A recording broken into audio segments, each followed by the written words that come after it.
신라 30대 문무왕 11년 671년 1월에 이찬예원을 중시로 삼았다. 군사를 일으켜 백제에 쳐들어가서 웅진 남쪽에서 싸웠는데 당주 부과가 죽었다. 말갈 군사가 와서 설구성을 에워쌌지만 이기지 못하였다. 말갈이 퇴각하려 하니 군사를 일으켜 공격하여 300여 명을 목베어 죽였다. 당나라 군사가 백제를 구원하러 오려고 한다는 말을 듣고 대아찬 진공과 아찬 X 등을 보내 군사로 옹포를 지키게 하였다. 흰 물고기가 뛰어들어갔는데 X가 1촌이었다. 671년 4월에 흥륜사의 남문에 벼락이 쳤다. 671년 6월에 장군 죽지 등을 보내어 군사를 거느리고 백제가림성에 별을 밟도록 하였다. 마침내 당나라 군사와 석성에서 싸웠는데 5300명을 목베고 백제 장군 2명과 당나라 가이 6명을 포로로 잡았다. 671년 7월 26일에 당나라 총관 서린기가 임윤법사에게 편지를 맡겨 보냈다. 편지 내용은 다음과 같다. 행군 총관 서린기는 신라왕에게 편지를 바친다. 맑은 바람 말리길 큰 물 삼천리를 당나라 고종의 명을 받고 정할 일이 있어서 이 땅에 왔다. 삼가 듣건대 왕은 교사한 마음을 조금 움직여서 국경의 성들에 무력을 쓴다고 하는데 유야의 한마디 말을 저버리고 후생에 한번 허락을 잃은 것이다. 형은 역적의 우두머리가 되고 아우는 충신이 되어 꽃과 꽃받침의 그늘이 크게 벌어지고 서로 그리워하는 달이 헛되이 비추는 것과 같다. 이런저런 말을 더하면 실로 한숨과 탄식만 더할 뿐이다. 선왕 신라 29대 태종무열왕은 한나라의 다스림을 꾀하고 나라 안 모든 지역의 일들로 밤잠을 이루지 못하였다. 서쪽으로는 백제의 침략을 두려워하고 북쪽으로는 고구려의 노략질을 경계하였다. 천리 땅 곳곳에서 여러 차례 다툼이 있었어 누에 치는 아낙네는 제때 뽕잎을 따지 못하고 농사짓는 농부는 밭갈 시기를 잃었다. 선왕은 나이가 60이 다 되어 해가 지는 만년에도 배 타고 물을 건너는 위험을 두려워하지 않고 멀리 물의 험난함을 건너서 마음을 당나라 땅에 기울여서 대궐 앞에 머리를 조아리고 외롭고 약함을 모두 늘어놓았다. 고구려와 백제의 침략을 명확하게 말하여 마음속에 품은 것은 모두 드러내었으니 듣는 사람이 슬픔을 이길 수가 없었다. 당나라 태종은 기계가 천하에서 어뜸이고 정신은 우주에 왕성하여 반고가 9번을 변화하고 거령이 손바닥을 한번 씀과 같았다. 쓰러지는 자를 떠받치고 약한 사람을 구하기에 날마다 힘이 없어서 선왕을 애처롭게 여겨 받아들이고 그 요청한 바를 가엾게 생각하여 들어주었다. 가변 수레와 날샘 말, 아름다운 옷과 좋은 약으로 하루 동안에도 자주 만나 특별한 대우를 하였다. 선왕도 또한 이러한 은혜를 잊고서 마주쳐 군사를 내어 떨치니 그 맞음이 물고기가 물을 만난것 같았고 새와 돌에 새긴 것보다 분명하였다.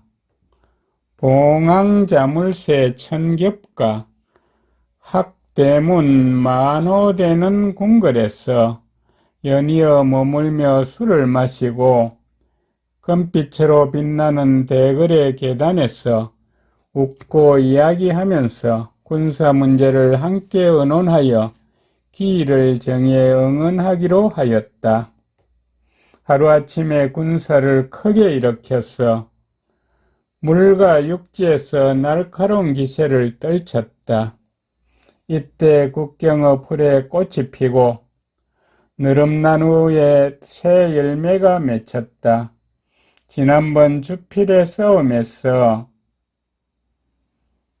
당나라 태종이 몸소 나가 백성들을 안부를 묻고 불쌍한 사람을 진율하였으니 이는 의로움이 깊음을 보여준 것이다. 얼마 뒤에 산과 바다가 모양을 바꾸고 해와 달이 빛을 잃은 후에 성인이 계승하였고 왕도 또한 가업을 잊게 되었다. 서로 바위와 칡처럼 의지하여 토벌하는 군사를 함께 일으켜서 무기를 깨끗이 하고 말을 훈련시켰으니 이는 모두 선인들의 뜻을 따른 것이었다. 수십 년이 지나 당나라는 피로하였으나 임금의 곡간은 때때로 열려 곡식과 풀을 날라 날마다 대주었다. 조그만 신라 땅 때문에 당나라의 군사를 일으켜 이익됨이 적고 쓸모없음에 애쓰게 되었으니 어찌 그칠 줄을 몰랐겠느냐마는 선왕의 신의를 잃을까 두려워했던 것이다. 지금은 강한 적이 이미 없어졌고 원수와 같은 사람들은 나라를 잃게 되어 군사와 말과 재물을 왕이 또한 가졌다.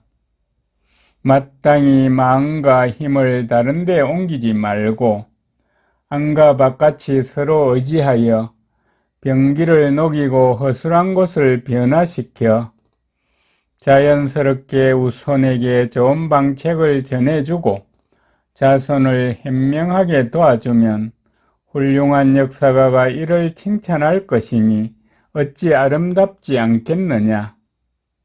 지금 왕은 편안히 할 수 있는 터전을 버리고 떳떳하고 정당한 방책을 지키기를 꺼리어 멀리는 당나라 임금의 명령을 어기고 가깝게는 아버지의 말씀을 저버리고서 천시를 마음대로 해치고 이웃나라와의 우호를 어기고 속이면서 한쪽 모퉁이 땅 구석진 곳에서 집집마다 군사를 징발하고 해마다 무기를 들었다.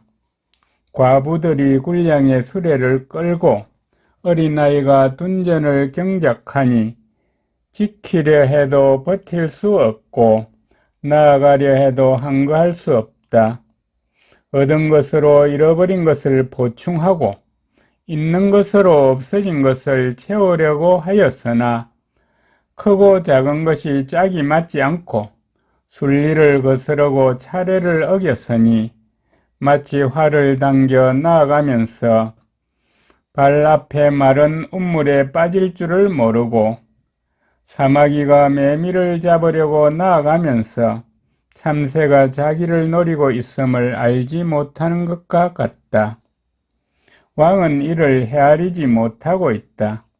선왕은 살아있을 때 일찍이 당나라 임금의 은혜를 입었다. 마음속으로 바르지 못한 생각을 품고서 거짓으로 정성스런 예절을 나타내면서 자신의 사욕을 쫓으려 하고 당나라 임금의 지극한 공적을 탐하여 구차하게 앞에서는 은혜를 바라고 뒤에 가서 반역을 도모하는 것이라면 이는 선왕의 좋지 않은 점이라고 할 수 있다. 반드시 항아의 물이 띠처럼 될 때처럼 충성을 다하겠다는 서약을 지키고 의리와 분수를 쓰리발처럼 지켰어야 하는데 임금의 명령을 어기었으니 불충이요 아버지의 마음을 배신하였으니 불효이므로 한 몸에 이 두 가지 오명을 안고서 어찌 스스로 편안할 수 있겠느냐. 왕의 부자가 하루아침에 떨쳐 일어나게 된 것은 모두 당나라 임금의 마음이 멀리까지 미치고 위엄과 힘이 서로 도와서 그렇게 된 것이다. 무릇 주와 군이 마침내 연이어 혼란스러워지자 이를 따라 거듭 책명을 받고서 신하라 칭하고는 앉아서 경서를 읽고 시와 예를 자세히 익혔다. 의리를 듣고도 따르지 않고 착함을 보고도 가볍게 여기며 금모술수의 말을 듣고서 눈과 귀의 혼을 번거롭게 하면 높은 가문의 기틀을 소홀히 하게 되고 귀신들이 엿보는 꾸짖음을 끌어들이게 될 것이다. 선왕의 성대한 위협을 받들어 계승한다고 하면서 다른 생각을 품고 안으로는 의심스러운 신하를 없애고 밖으로는 강한 궁대를 불러들였으니 어찌 지혜롭다 할 수 있겠느냐. 또한 고구려 안성은 나이가 아직 어리고 남아있는 고을과 성읍에는 사람이 반으로 줄어 스스로 어떻게 해야 할지 의심을 품고서 나라를 맡을 무거운 뜻을 감당하지 못하고 있다. 나 서린기는 누선에 돛을 활짝 펴서 달고 깃발을 휘날리며 북쪽 해안을 순시할 때 그가 지난날에 할에 상한 새의 신세인 것을 불쌍히 여겨 차마 공격하지 않았다. 그런데 바깥의 응원 세력이라고 여겼으니 이것은 어떤 잘못이냐. 당나라 임금의 은혜와 혜택은 끝이 없고 어진 풍모는 멀리 미쳐 사랑은 햇볕처럼 따뜻하고 빛남은 봄꽃과 같았다. 당나라 임금이 멀리서 이런 소식을 듣고도 쉽게 믿지 않고 이에 나에게 명령하여 가서 사정을 살펴보라고 하였다. 그러나 왕은 사신을 보내 서로 묻지도 않고 소를 잡고 술을 빚어 우리 군사를 먹이지도 않으며 마침내 낮은 언덕에 군사를 숨기고 강어기에 무기를 감추어 벌레처럼 숲 사이에서 다니고 무성한 언덕에서 숨차게 기어올라 몰래 후회할 칼날을 내었지만 버틸 기세가 없었다. 대군이 아직 출발하기 전에 작고 날쌘 군대가 행렬을 갖추어 물을 바라보고 강에 뜨자 물고기도 놀라고 새도 도망하였다. 이러한 행세로 보면 사람이 해야 할 일을 가히 구할 수 있을 것이니 미혹에 빠져 날뛰기를 바라건대 거칠 줄을 알라. 무릇 큰 일을 이루려는 사람은 작은 이익을 탐내지 않고 고상한 저리를 지키려는 사람은 뛰어난 행실에 의지함이니 반드시 난세와 봉황도 길들이지 않으면 성냥이와 이리 같은 엿보는 마음이 일어나게 되는 것이다.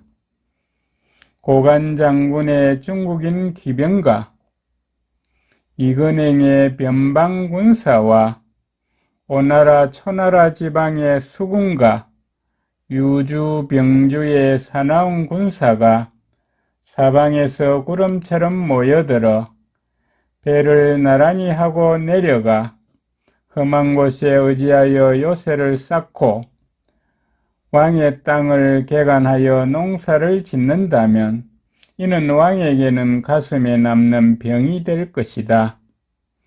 왕이 만약 필요한 자들에게 노래 부르게 하고 잘못된 일을 바로 잡으려면 그 이유를 모두 논하고 이런저런 점을 분명하게 밝혀라. 나 서린기는 일찍이 임금의 수레를 함께 탔고 직접 위임을 받들었으니 이러한 일을 기록하여 보고한다면 일이 반드시 잘 해결될 것인데 어찌하여 초조해하며 스스로 머뭇거리느냐. 오호라, 옛날에는 충성스럽고 의롭더니 지금은 역적의 신하가 되었다. 처음에 잘하다가 끝에 가서는 나빠진 것이 한스럽고 근본은 같았는데 끝이 달라진 것이 원망스럽다.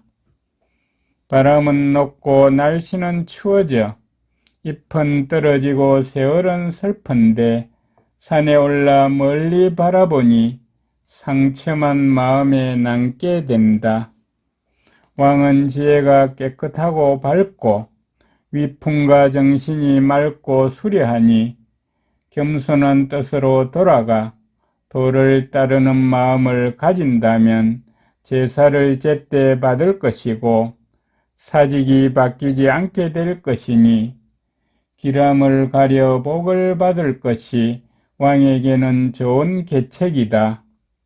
삼엄한 싸움 중에도 사신은 다니는 법이므로 이제 왕의 성녀인 임윤법사를 시켜 편지를 가져가게 하면서 한두 가지 생각을 편다.